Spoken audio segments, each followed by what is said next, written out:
अस्सलाम वालेकुम। मेरा नाम मुबशर इकबाल है and I am a student of first year at NSMC Gujarat. तो जैसा कि आज मुझे जो आज मौका मिला है एक्सपर्ट MD-CAT प्लेटफॉर्म से आप तक ये बात पहुंचाने का कि हाउ टू अचीव MD-CAT, और आज की जो मेरी वीडियो का मकसद है बेसिकली फ़िज़िक्स सब्जेक्ट पे फोकस होगा। सबसे पहले हम लोग बात कर लेते हैं एक्सपर्ट MD-CAT और मेरा कैसा एक्सपीरियंस रहा है एक्सपर्ट MD-CAT के बारे में। मैंने तकरीबन पिछले साल मैंने तब ज्वाइन किया था इनका ग्रुप, और तब भी वो बहुत फ़ायदेमंद था। और इनका जो टेस्ट सेशन था ख़ास तौर पर जो मैंने पिछले साल ज्वाइन किया था उसके मतलब मुझे बड़ा काफ़ी फ़ायदा हुआ था। एक तो जो बच्चे अकेडमी नहीं ज्वाइन कर पाते, सबसे बड़ी बात कि ये चीप है और इसकी जो सेशन की फ़ी है वो बहुत कम है, और इसमें जो आपको टेस्ट की क्वालिटी है वो बहुत अच्छी मिलती है। मतलब इसमें आपको जो इनका टेस्ट बनता है, ये पहली बात है ये अपना टेस्ट खुद बनाते हैं, ना कि दूसरी अकेडमीज़ का मतलब टेस्ट लगा के। वो तो आपको प्रैक्टिस के लिए मटेरियल मिल जाएगा, लेकिन इनका टेस्ट खुद अपना बना होता है और काफ़ी कम्प्रीहेंसिव और काफ़ी अच्छा टेस्ट होता है।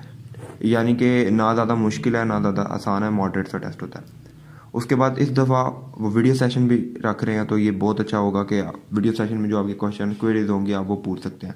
और वैसे भी पिछले साल इनका हमें क्वेश्चन आंसर पूछने की फुल इजाज़त थी और हमने पूछा भी था और काफ़ी चीज़ें हल हो जाती थी। और मेरा एक्सपीरियंस यही था कि मैंने लास्ट टाइम ज्वाइन किया था और मुझे बड़ा फ़ायदा मिला था, क्योंकि ऑनलाइन था, लॉकडाउन था और सब कुछ ऑनलाइन चल रहा था, तो इस लिहाज से ये काफ़ी बेनिफिट था। लेकिन मैं आपको एक ही बात कहूँगा कि आप कंसिस्टेंसी रखें। यानी कि अगर आप लोग अभी ज्वाइन कर लेते हैं तो अगर आपको एंड पे भी ज़रूरत पड़ती है आप ज्वाइन करें और कंसिस्टेंट रहें, एंड तक इसको लेके चलें। नो डाउट कि बच्चे डिफरेंट टाइप्स की अकेडमी रखते हैं। असल में ये भी एक मिथ ही बन चुकी है, अकेडमीज बहुत बनाती हैं। असल में सब कुछ आप पे डिपेंड है कि आप किस तरह पढ़ते हैं, आप उस काम को कितनी देर में करते हैं, ठीक है। और बेनिफिट्स यही थे मुझे कि अल्हम्दुलिल्लाह मैंने अपना एडमिशन सिक्योर कर लिया, और उसके बाद आपके लिए भी बहुत सारी दुआएं हैं। MD-CAT की मैं आपको कुछ टिप्स दूंगा। सबसे पहले आपने MD-CAT को सर पे सवार नहीं करना कि मेरा टेस्ट नहीं हुआ तो मैं किस तरह आगे निकलूँगा, कोई बात नहीं।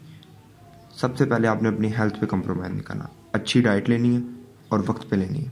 नंबर दूसरी, नमाज़ पढ़नी है, और आपने अपने काम ऐसे करने हैं कि अगले आपको दुआएं दे। मतलब आपने उनका कहना मानना है और आपने बड़ा सही तरह उनसे रवैया तैयार करना, ख़ास तौर पर अपने माँ बाप से। और टेंशन बिल्कुल नहीं लेनी, और अल्लाह ताला से ये दुआ करनी है कि अगर मेरे हक़ में जो बेहतर है वो मुझे मिल जाए, और इंशाल्लाह अगर आपके हक़ में ये बेहतर हुई फील्ड तो यही मिलेगी, वरना फील्ड्स बहुत सारी हैं। मुझे पता है कि बच्चे बहुत सारे पे सवार करते नहीं, मुझे तो MD-CAT करना, और मैं भी उनमें से था। आई एम ए रिपीटर, और फिर मुझे अंदाज़ा हो जाता है कि किस तरह फिर बंदा रिपीट करना और एकदम से अपने आप को पूरे सिनेरियो में बाउंड हो जाना, और बहुत मुश्किल से वो टाइम गुजरता है। लेकिन अगर आपका ट्रू पैशन है और अगर आप वाकई सिंसियर हैं तो ये भी लाइफ का हिस्सा है। और उसके बाद जो आज का मेन टॉपिक है फ़िज़िक्स के बारे में, कि आज फ़िज़िक्स का जो मैं आपकी ओरिएंटेशन करूँगा। सबसे पहले फ़िज़िक्स जो है one of the ट्रिकीस्ट subjects of MD-CAT।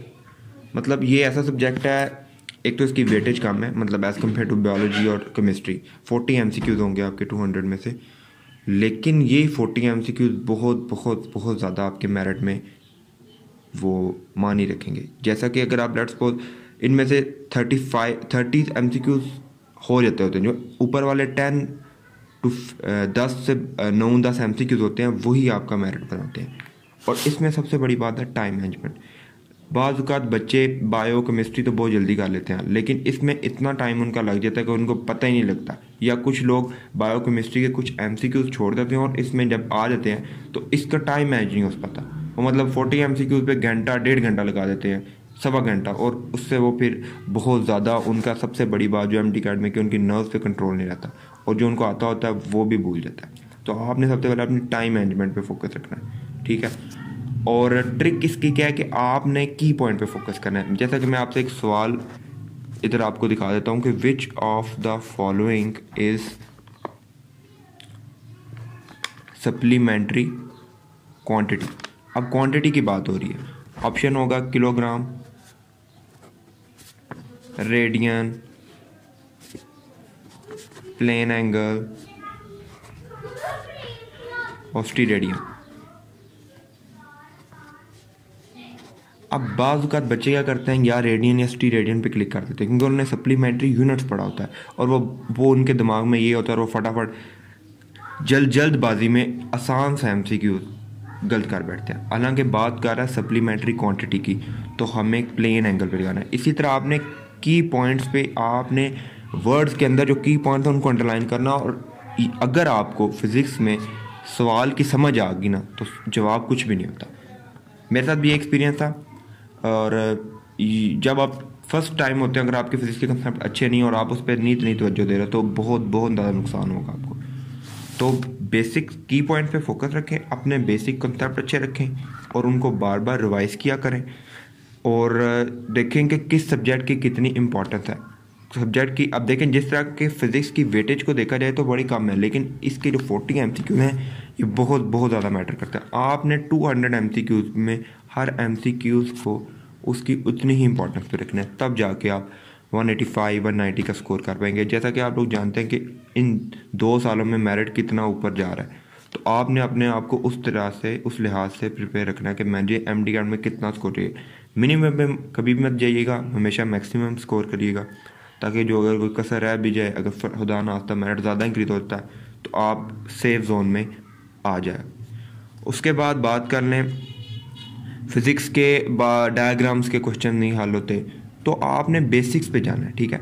और इसके लिए आपने प्रैक्टिस ज़्यादा से ज़्यादा करनी है। अगर आपको स्टेप का, किप्स का, डिफरेंट अकेडमिक मटीरियल मिलता है, आप हल करें, लेकिन अगर ज़्यादा मुश्किल है तो टेंशन ना लें।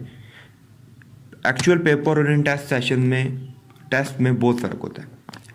लेकिन एक्सपर्ट MD कैट की एक बात मुझे अच्छी है कि इनके टेस्ट के बहुत ज़्यादा मुश्किल हैं, मॉडरेट होते हैं, ना आसान ना मुश्किल, मॉडरेट, ताकि बंदे को अपनी वो क्या कहते हैं प्रोग्रेस का भी पता लगता है कि कौन से एरिया मेरे वीक हैं। आपने भी यही करना है।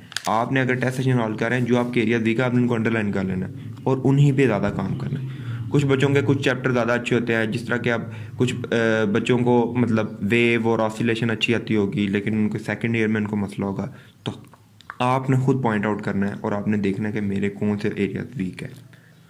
और एक और बात कि इस सब्जेक्ट की जितनी प्रैक्टिस कर सकते हैं उतनी करें। आप क्वेश्चन हल किया करें क्योंकि उधर क्वेश्चन ही आने हैं। आपको नॉलेज बहुत ज़्यादा है कि जी सप्लीमेंट्री क्वांटिटी यूनिट्स ही होता है, करंट सीरीज़ में सेम रहती है, ये वोल्टेज पोटेंशियल पैरेलल में सेम रहता है, लेकिन अगर आपको वो सवाल की नौइयत देख के और उसको हल करना नहीं ना आ रहा तो फिज़िक्स आपके लिए बहुत मुश्किल हो जाएगी। आप सवाल देखें, उसका की पॉइंट पिक करें और आपको पता लग जाए। बाज़ का बच्चों को फार्मूला पुट करना नहीं आता, तो उसका मेन रीज़न ये है कि लैक ऑफ प्रैक्टिस। तो ये काम मत करें, आप प्रैक्टिस ज़्यादा से ज़्यादा करें ताकि आपने उस जैसा सवाल आएगा, ठीक है। मतलब जैसे कि आपने सर्किट हल किया है या आपने मैग्नेटिज्म का कोई सवाल हल किया है, आपने लाइट का हल किया, आपने कोई न्यूक्लियर का सवाल किया, तो उस जैसा ही सवाल आना है, ठीक है। थोड़ा बहुत वैल्यू चेन में या उससे आसान में आ जाए। बाज़ का क्या होता है MCAT में, जिस तरह के हम अकेडमी में MCQs कर रहे होते हैं वो MCAT से बहुत मुश्किल होते हैं। 2019 और 2020 में MCQ बतदरीज पिछले सालों के आसान आए हैं। तो आपने ये चीज़ देख के घबराना नहीं, और आप लोग आसान MCQ कर बुक को लाजमी पढ़ना है, बेसिक डेफिनेशन SI यूनिट्स पे फोकस रखना है। ये चीज़ें बहुत इंपॉर्टेंट होती हैं, ये उधर आ रहती हैं और आप लोग ये चीज़ें हल नहीं कर पाते, और हमारे साथ भी इस तरह हो जाता है। तो आपने पहले आसान चीज़ों पे अपनी ग्रिप फुल रखनी है और मुश्किल चीज़ों को प्रैक्टिस से हल करना है, और इस तरह आप अपनी तैयारी को लेकर चलेंगे और इनके टेस्ट सेशन को भी कंसिस्टेंट रहें, ठीक है। और आपको कोई भी मटेरियल मिलता है आप उससे प्रैक्टिस करें। और आखिर में मैं ये कहूँगा कि MD कैट आजकल बहुत कंपटीशन हो चुका है। इन 2 सालों में मेरिट बहुत ऊपर जा रहा है। एक तो अप्लाई करने की रेशो बहुत ज़्यादा हो रही है और सीट्स पे कंपटीशन ज़्यादा से ज़्यादा टफ हो रहा है। तो आपने हर सब्जेक्ट को उतनी ही इंपॉर्टेंस देनी है ताकि आप किसी में लैग ना करें। लेट्स सपोज आप बाकी कुछ क्वेश्चन अपने सब्जेक्ट्स में 2 3 4 MCQ करते हैं और आप 190 185 से ऊपर की उम्मीद लगाएं, लेकिन एक सब्जेक्ट आपको मार देता है और आप 185 से नीचे चल जाते हैं, तो ये चीज़ आपके लिए मुश्किल हो जाएगी। और दुआ में याद रखिएगा और अल्लाह आपको भी कामयाब रखे। अस्सलाम वालेकुम।